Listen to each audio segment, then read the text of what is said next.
accept? Asseblief. All right, thank you. Ladies and gentlemen, thank you very much for joining us at short notice this evening. My name is Roger Friedman. Archbishop Tutu, you all know, the Dean of St. George's Cathedral, Reverend Michael Weeder, on the Archbishop's right-hand side. He called very reverend.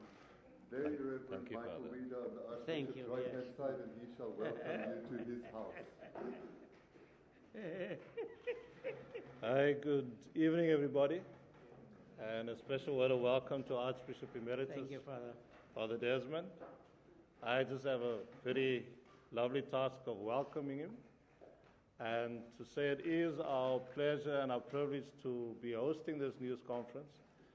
And given that the title, the People's Cathedral, was coined during his time, and so, as I've said, ons is bly Vader is hierso, Thank you, en vir u die woorde. Thank you. Okay, just one word on the format of the event. The event really was called because of all the requests the Archbishop has received for interviews. The format is going to be an interview format. The Archbishop will make very limited opening remarks and will open it up for questions. Thank you. Thank you very much, Mr. Dean. Thank you, Roger, and thank you, all of you, for your generosity in coming in the fashion that you have. And one wants to underscore the critical role that a free and vibrant press has played throughout, our struggle, and now in helping us keep ourselves up to scratch. I know that many people would have wanted me to speak about, very many times people have asked me about our 20th anniversary celebrations, what do I feel, and I have not responded positively to requests for interviews because that kind of review is, I think, too close to the general elections that are going to happen, and it might have been thought that one wanted to influence the results somewhat. But it is because, as Roger has indicated, it is because we have had so many requests for interviews that we have said maybe we should have something of this order. And as he said, it's not something where I'm going to be making a long statement. I just have a few preliminary points that I would want to make. The first is that the very fact of our going to be celebrating 20 years is a heck of an achievement. That in itself is a very, very good reason for all of us South Africans to feel proud.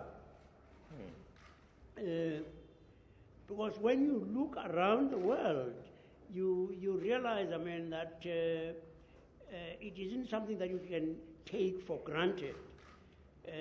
There are so many turbulent parts of the world. In Africa, yes, but just look at what's happening now with Russia and Ukraine. You don't want to speak about Syria. And yeah, I mean, we've notched up a very significant milestone that we could have got to this point without a great deal of turbulence and all of that stuff.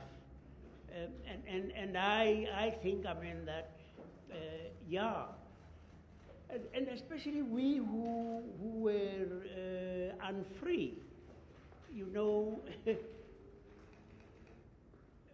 where after I had voted on 27th April 1994, somebody asked me, how do you feel? I say, man, how can you describe falling in love? How can you tell someone who is blind that there is a beautiful red rose? It was a fantastic experience, and it still is something that we ought to celebrate joyously. And the fact that we've not had a great deal of turbulence is something that is quite noteworthy, and we should pat ourselves on our backs,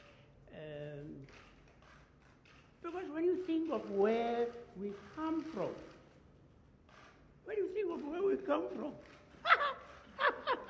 yeah, man, machis.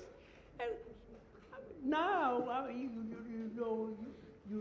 think of the time when police climbed trees to peep through windows to see whether Dengas is doing Dengas daso, and they go and they feel the temperature of the sheets.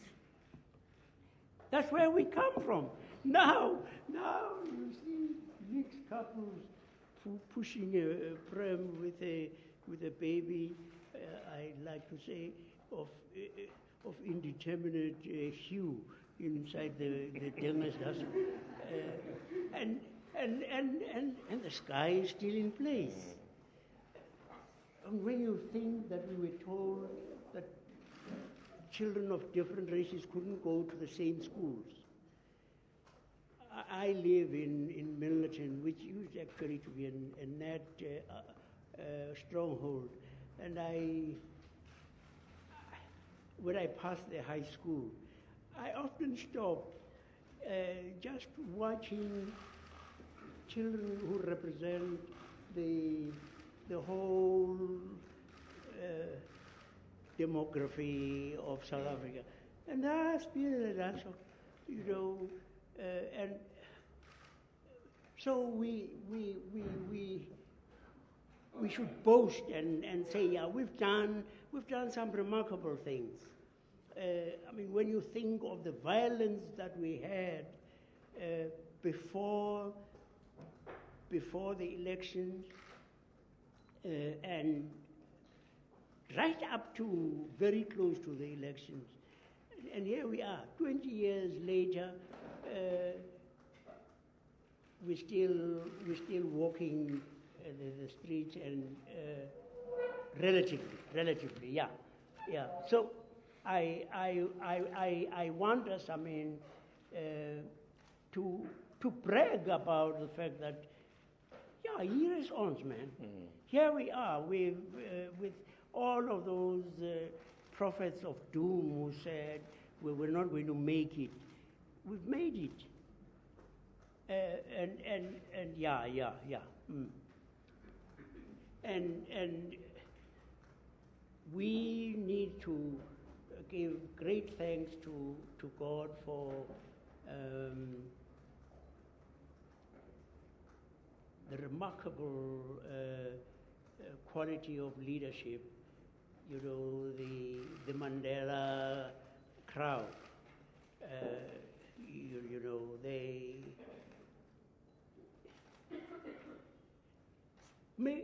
I know that many people do think, I mean, that Madiba was an extraordinary guy, and he was.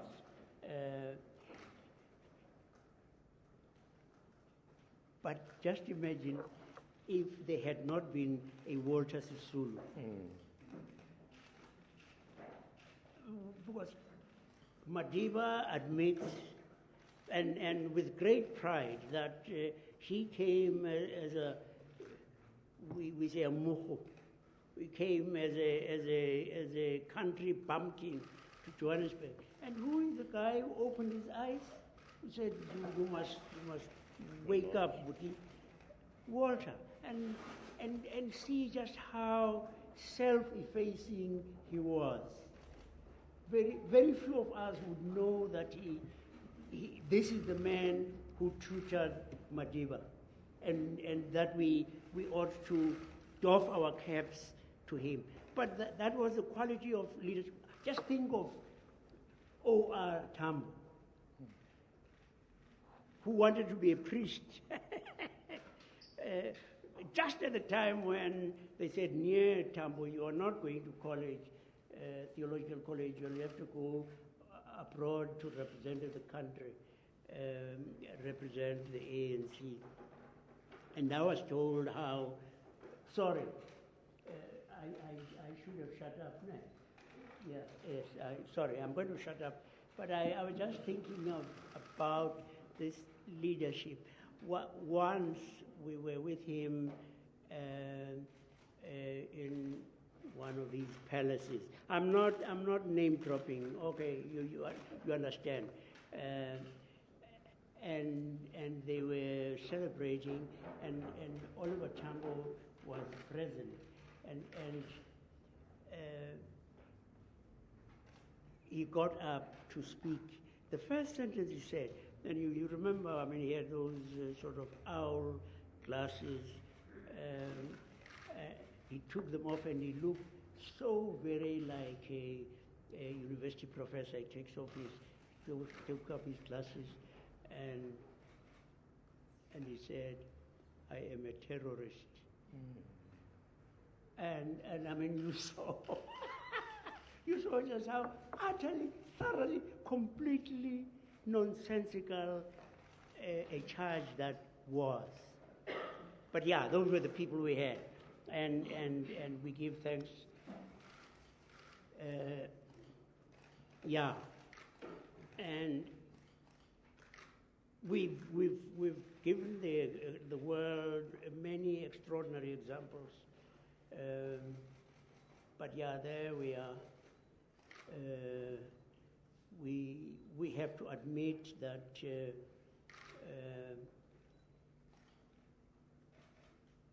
not too many of the successors of those leaders have been able to fill their shoes. But then, of course, the shoes were too enormous. I mean, the size. President Mbeki, I thought, he said very soon after he succeeded Madiba, somebody asked him on television, do you think you can succeed him? Can you fill his shoes? And he was a very, very smart answer. He said, he's got such ugly shoes. Well, of course, yes. I mean, we know that yeah.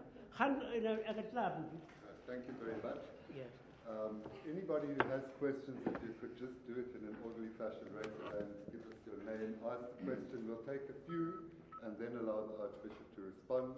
This is the one and only opportunity to ask the Archbishop about 20 years of freedom. Thank you. Yes, sir.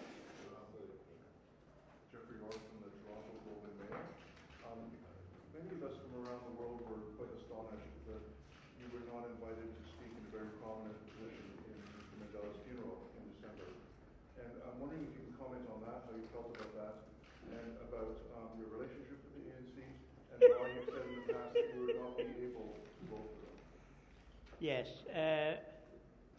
Well, I was quite astounded myself, I think. But I tried to pretend that I was humble and didn't really mind. It was not true. I was very hurt. He was a very dear friend. We made up for it a little bit, don't you think? Because I was asked to preach, and I'm not showing off. I was asked to preach at a wonderful memorial at Westminster Abbey. But you're quite right. It wasn't the same thing. And they have the right to say who would speak. That's fine. But I think they shot themselves comprehensively in the foot in snubbing. Yes. Yeah. It was just sad. It was sad. There was a second part to the gentleman's question, Arch. He asked about your relationship with the ANC. Oh, it's the same as with all other parties. I've never belonged to any party. I have sought to support a party that would be as close as possible to the sort of things that we would love to see. And on the whole, the ANC was that. Have you noticed the tense thing? Thank you. Sorry, the last part of my question was that you said, I believe last year you said you would not be able to vote for the ANC this time. Can you explain why? I thought it was obvious. Yeah, no. I mean, I'm an old man, and I think all of my generation had imagined that at this time we would be cheering our young people, the new generation of leaders, cheering them from the sidelines as they were accomplishing the things that we had all dreamt about. I mean, in this holy place, many of the things.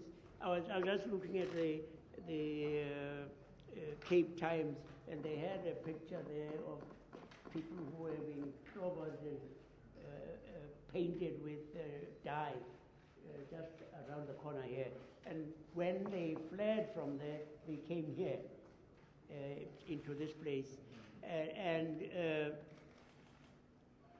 Yeah. Right. We've dealt with the ANC.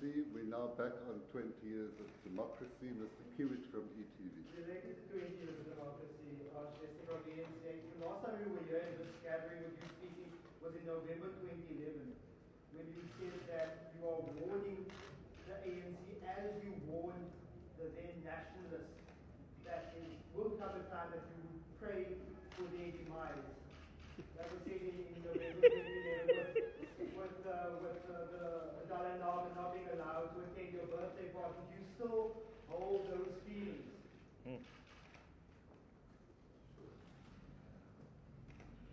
Yeah.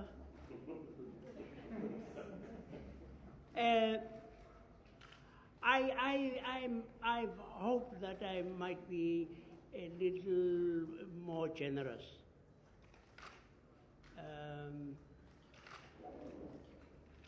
That's not really true.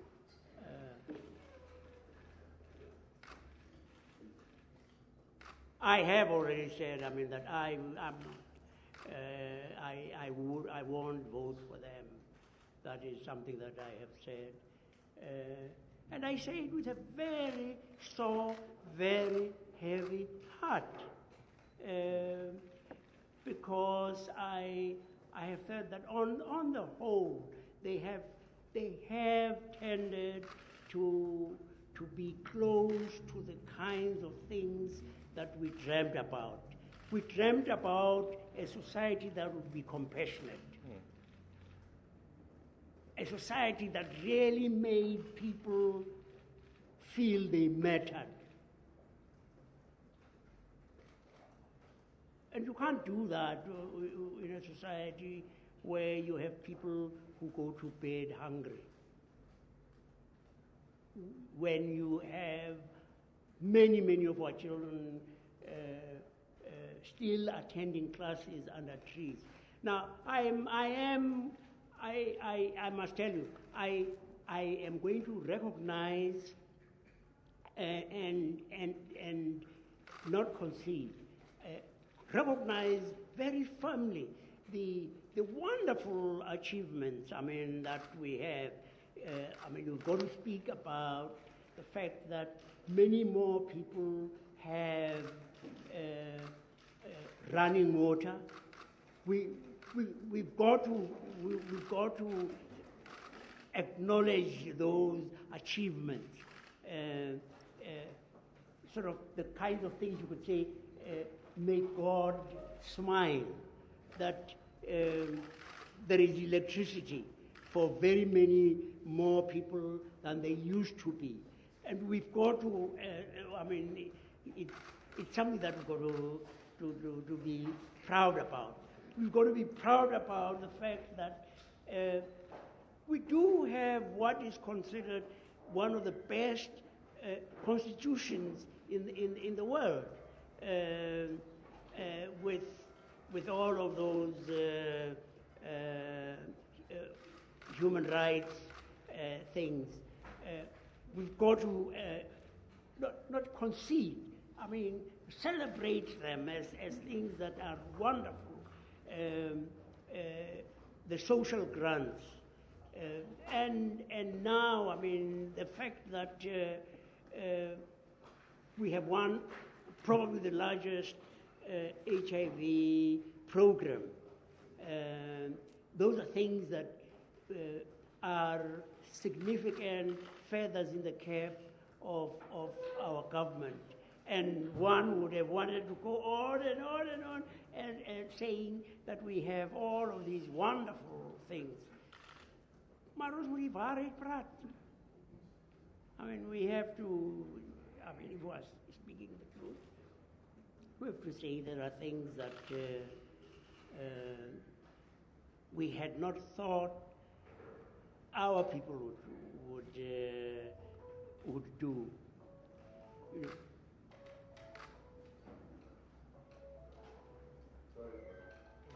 Hello. I thought you were a professional.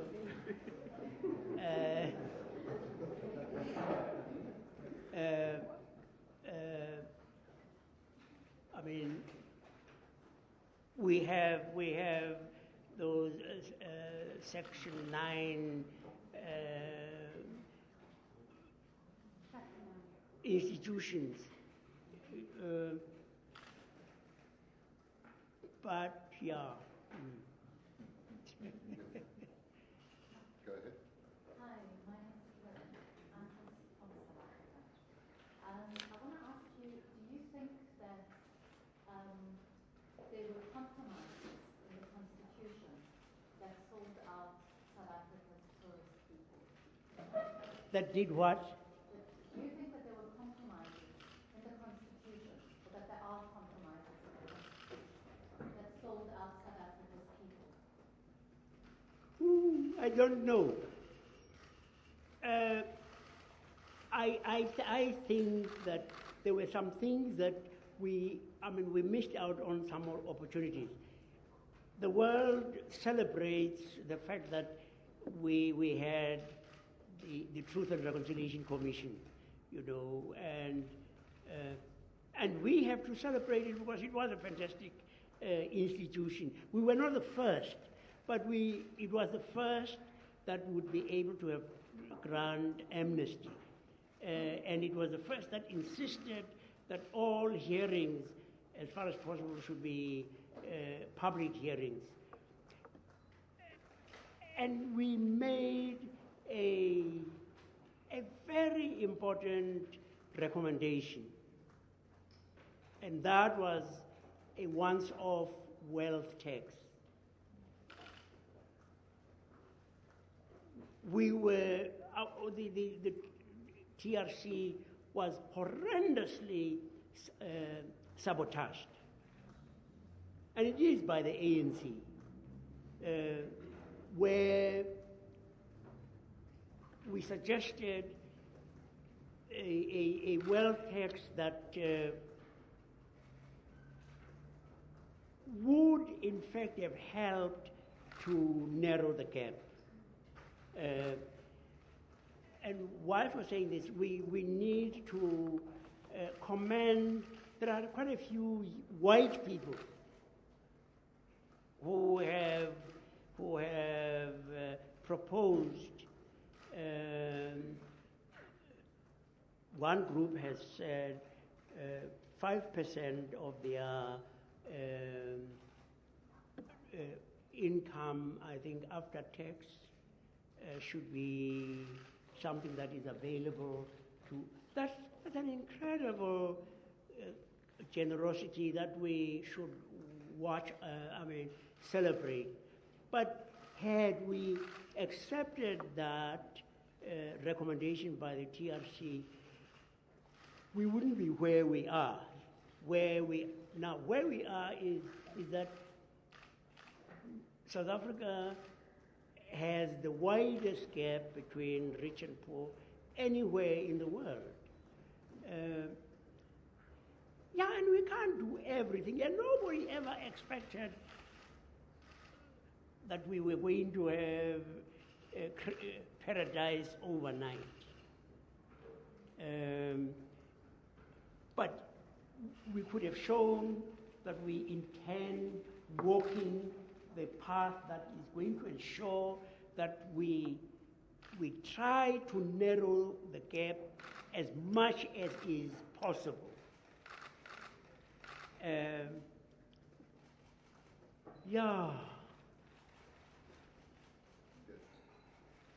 Archbishop, hi, Giovanna Jeffrey, Eyewitness News. You've spoken relatively positively about the past 20 years. Do you think the next 20 years are going to be as good? And do you think we're going to have great leaders like Tambo, Sisulu and Madiba emerge again? You know, I have to say, I've been with young people. There's something called Semester at Sea. I don't know whether you've heard of it. About 600 university college students go right around the world, and most of them are from affluent homes.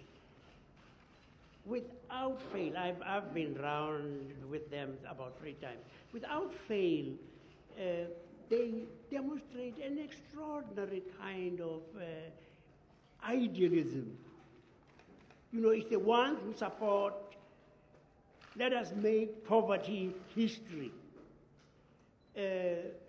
They are actually quite amazing. And we've got them here in our country as well. These young people who are saying, you shouldn't really put the yoke of your past on our shoulders. Yes, we understand what happened there, but we didn't experience all of that, and don't twist us into unnatural postures so that we should move out of a position of anger. I think, that the young people that I've met, and I've been Chancellor of a university and seen just how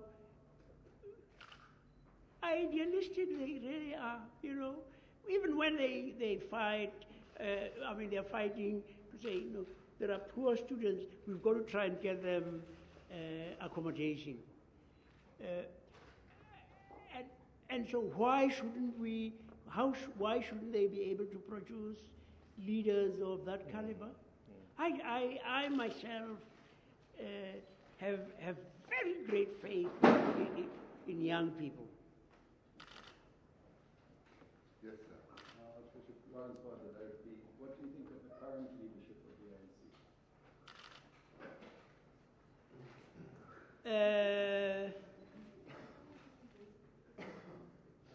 Yes. I don't know whether we want to make this into a press conference about the ANC totally. I think that I don't know that that's what our intention was. Yes, yes. At the same time, I don't want to censor any questions being Yes. asked. So could I ask that we wrap up the Archbishop's opinion about the ANC? We've been dwelling on it for some time and the press conference is about to end.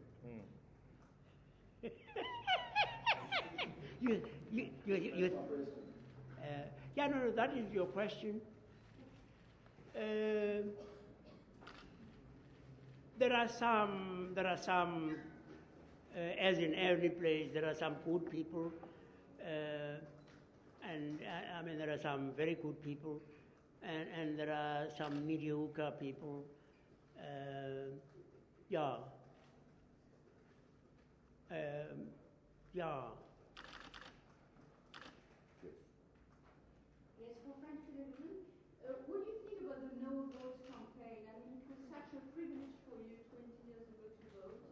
I mean, is that a sacrilege today not to vote? No, I don't think you should say that. They are actually shaking people up. You know, saying, do you know that you have a precious thing, the vote, and think what you want to do with it. Because they are not saying, don't vote. They are specifically, I think, targeting a particular constituency, and they're saying,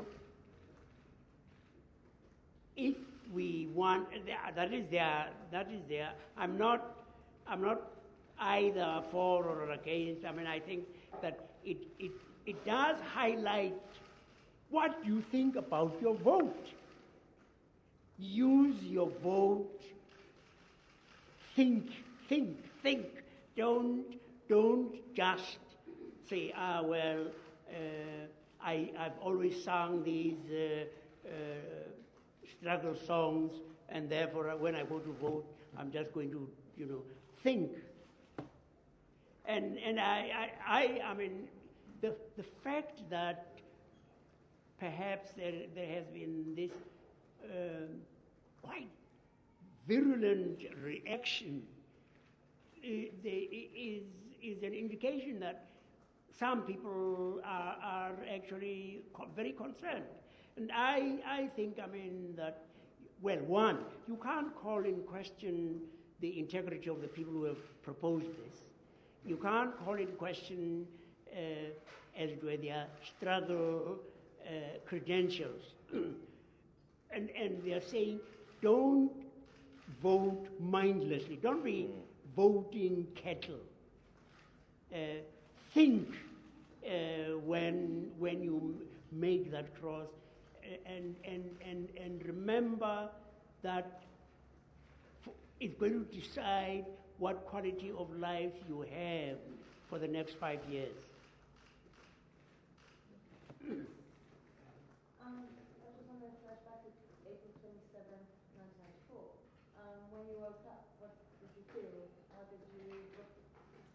That day? That's to get a sense of what you... Well, they had not yet kicked me out of Bishop's Court, so I awoke in Bishop's Court with its leafy avenues, tree-lined, and I decided on that first election you could vote anywhere.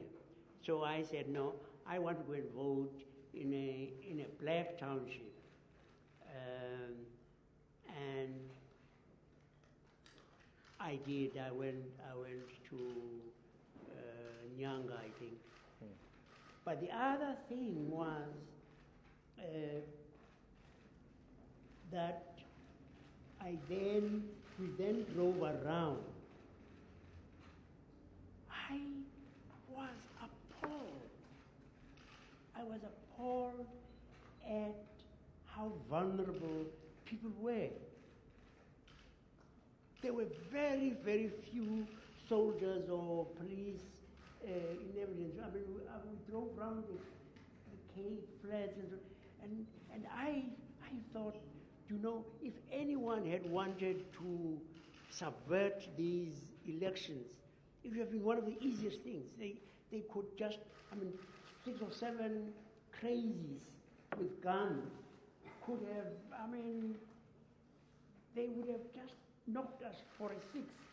It didn't happen.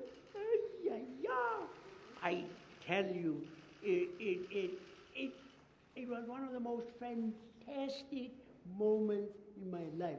You know, I walked in to the youngest voting booth. I was one person.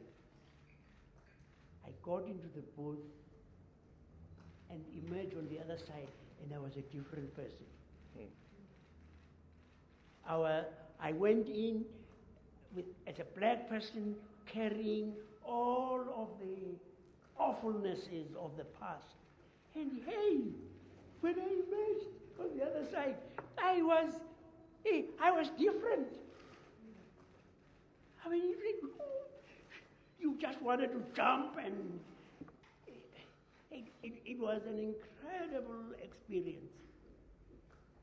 And I hope that especially our white compatriots must have experienced something of the kind.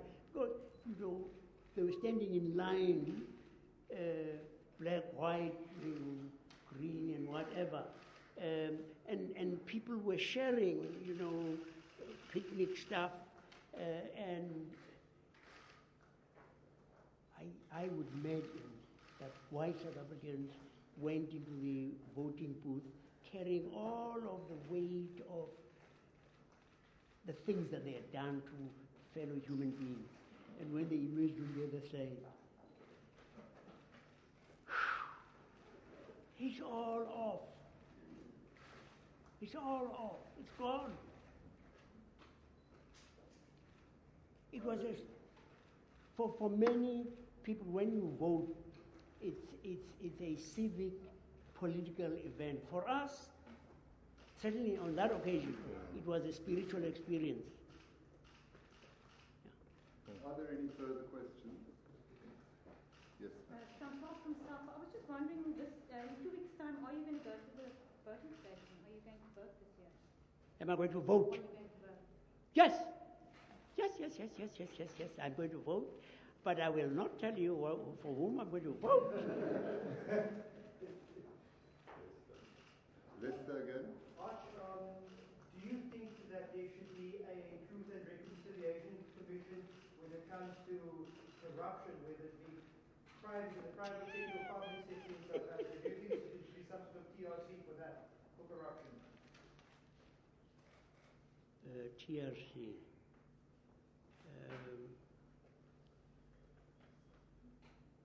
Yes, I think we've done some extraordinary things in this country. I cannot myself really understand how it has been possible for people to get away with so much that is blatant. You know, when are we going to get a leader like, say, I gather, is it the new Italian Prime Minister? Is that? Is the new one? No, man, I don't. No, but Berlusconi is the one who dances with girls. Yes.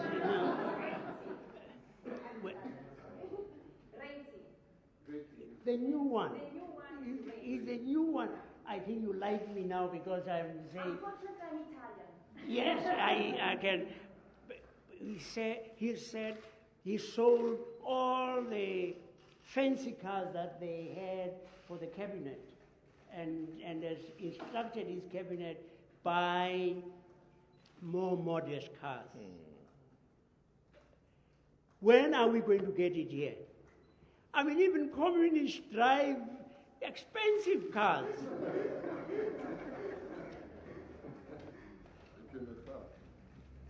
I finished.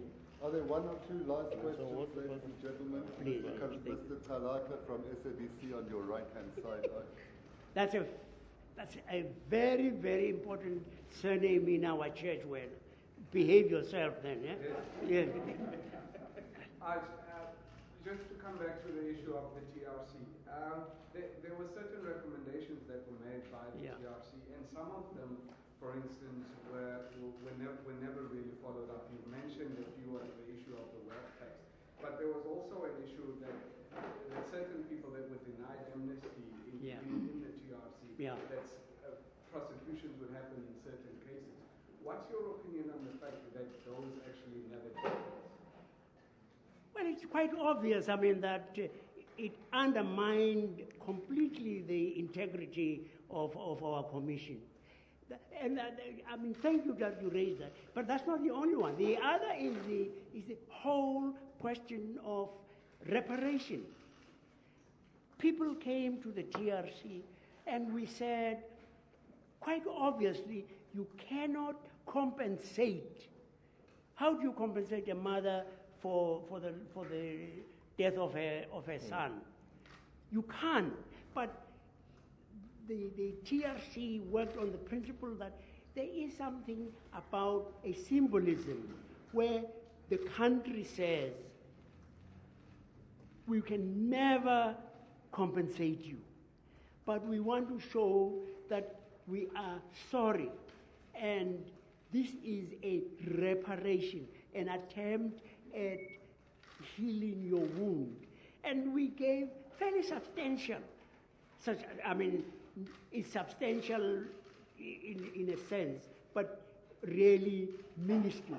It was something in the order of about, say, 20,000 rand per annum for 6 years. And you know what? We were subverted.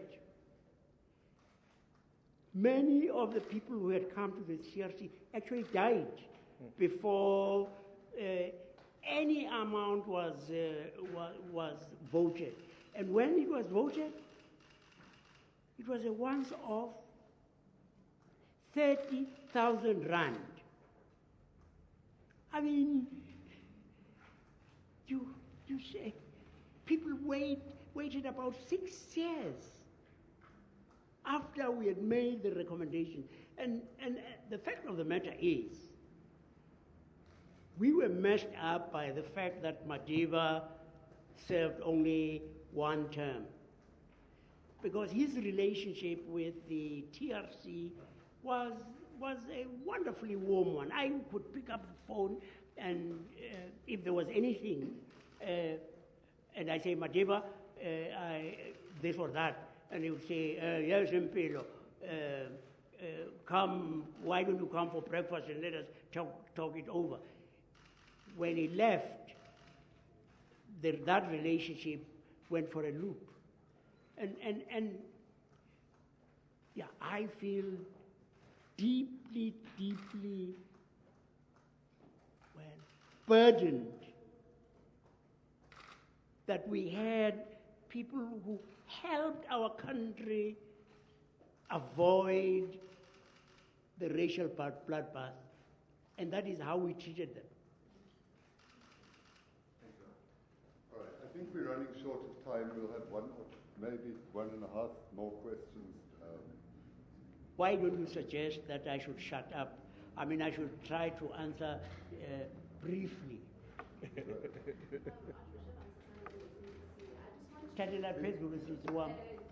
want to find out, you've been not wanting to do interviews because, like you say, it's close to the elections, but now with this opportunity, what message do you have for South Africans with the 20-year democracy, as well as our leaders as we mark this milestone? Dear fellow South Africans, we have a fantastic country. Let us treat our country like something we really love. Can we stop littering? Just so that we are proud of our country. And then think carefully where you put your X on the 7th of May. Think carefully. And as a religious leader, I would say, pray deeply and ask God to direct your decision. Because on where you put your X, so much depends.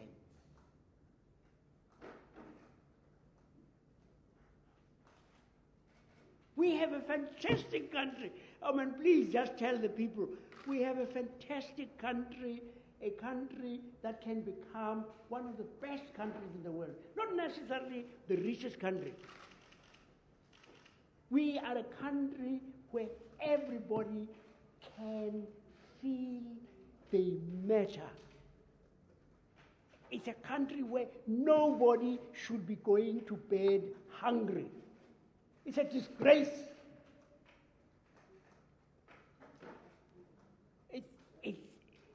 This is a country where we shouldn't read stories of a 6-year-old falling into a latrine hole.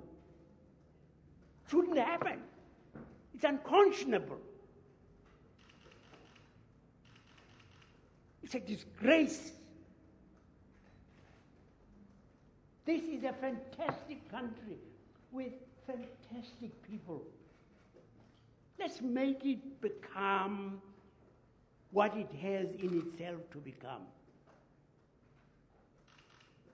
We've shown, I mean, we surprised ourselves at how we could host something that they thought we wouldn't make it. And we hosted the Soccer World Cup. And people could, I mean, for 2 months, there was no crime. I mean, no crime. If we could make it for 2 months, why don't we try extending that period? We are a fabulous country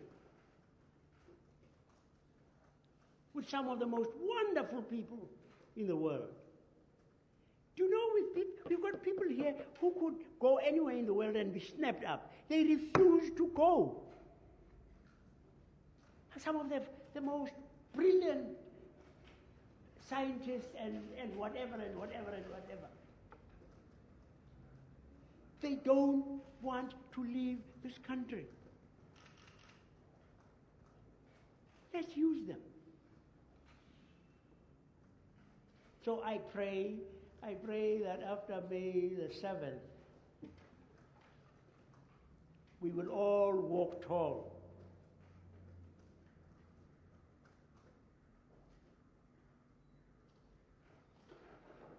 Have I done enough to satisfy you guys? I think that you have. May I thank you once again for coming, the Right Reverend Reader, for hosting. No, very Reverend. He might become Right Reverend one day. And Archbishop Tutu for joining us. The Archbishop's not going to be available for any one-on-one interviews. He's tired, he's going to go home and rest. Yes. So please could we ask you to let him out the house. Thank you. Thank you. I'm sorry for no, you're very professional. We've noted that. So grandfather. Yeah. Thank you very much, guys. Thank you, Father. Thank you very much, Archbishop. He's a grandson. Oh.